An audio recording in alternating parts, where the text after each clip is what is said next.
Dragon Ball officially died in 1996 and came back a zombie. The original Dragon Ball manga by Akira Toriyama concluded its run in 1995, and its iconic anime adaptation, Dragon Ball Z, aired its final episode the following year. These series defined the battle shonen genre for decades to come, introduced some of the most popular fictional characters ever, and were of consistently high quality, naturally leaving fans wanting more.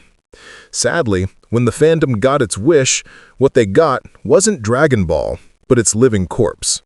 The real Dragon Ball ended in 1996, and every new anime since has been a cheap copy. And for all the many issues Dragon Ball GT and Dragon Ball Daima have, this absolutely most applies to Dragon Ball Super. The primary modern continuation of Toriyama's masterpiece, Dragon Ball Super is a bland, shallow, insulting disaster from start to finish, and it never should have been made. Dragon Ball should have ended permanently in 1996. The ending of Dragon Ball Z isn't perfect, but it is satisfying, and as conclusive as it realistically could be. Beginning with the finale of the Buu saga, Toriyama manages the frankly miraculous task of taking the messiest arc in Dragon Ball history and somehow tying its various disparate elements together. Vegeta and Mr. Satan's character arcs are wrapped up flawlessly. Kid Buu, as the childlike embodiment of destruction, is both enormously entertaining and works thematically as the final boss of the arc, and Goku using his Super Spirit Bomb to destroy Buu, followed by him and Vegeta cementing their new friendship with a simple exchange of thumbs up, are a pair of brilliant moments to cap things off.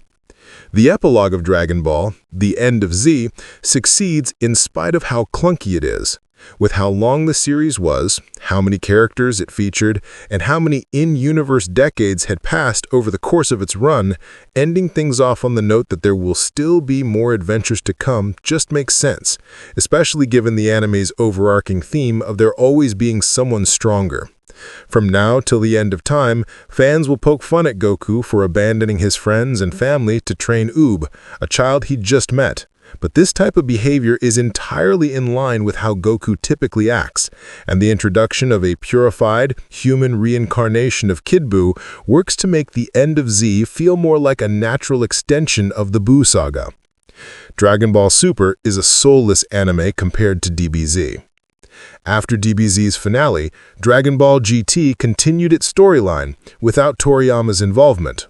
While a complete mess in most ways, GT did at least attempt to carry on the spirit of Dragon Ball Z, offering brand new ideas deeply tied to pre-existing lore and naturally continuing the Z Fighters' character development. Similarly, Dragon Ball Daima has virtually no story to speak of whatsoever, but it has no grander ambitions beyond being a fun, silly, absolutely gorgeously animated adventure anime with some of the best-looking action viewers will ever find on television, and it succeeds in that capacity. For 10 years, Dragon Ball Super has sought to achieve everything that DBZ did, and while it's arguably done so in terms of amassing popularity, the same cannot be said for its ability to deliver quality stories.